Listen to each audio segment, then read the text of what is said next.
Supreme court সচিবালয় অধ্যাদেশ বাতিলের বৈধতা চ্যালেঞ্জ করে দায়ের করা রিট শুনানি মুলতবি করেছেন হাইকোর্ট।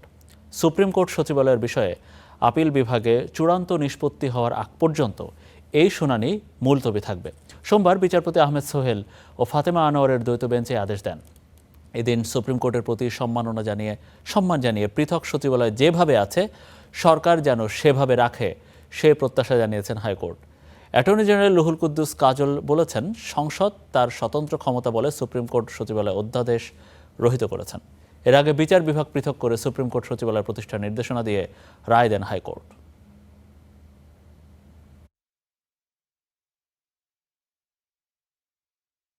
এই বিচার বিভাগের স্বাধীনতাকে খর্ব করে এরকম কোনো আইন পার্লামেন্ট যদি পাশ করে তাহলে এটি অসাংবিধানিক অতীতে ডিক্লেয়ার করা হয়েছে। সরকার যেন তড়িঘড়ি করে সুপ্রিম কোর্টের প্রতি সম্মান জানিয়ে এখানকার বিচার বিভাগীয় সচিবালয়ের সংক্রান্ত যে সমস্ত সেট আপ আছে এটাকে ট্রান্সফার না করে ফেলেন। আমাদের পক্ষ থেকে আমরা বলেছি যত দ্রুত সম্ভব আমরা পূর্বের রায়টির বিরুদ্ধে আমরা আমাদের আপিল দায়ের করব।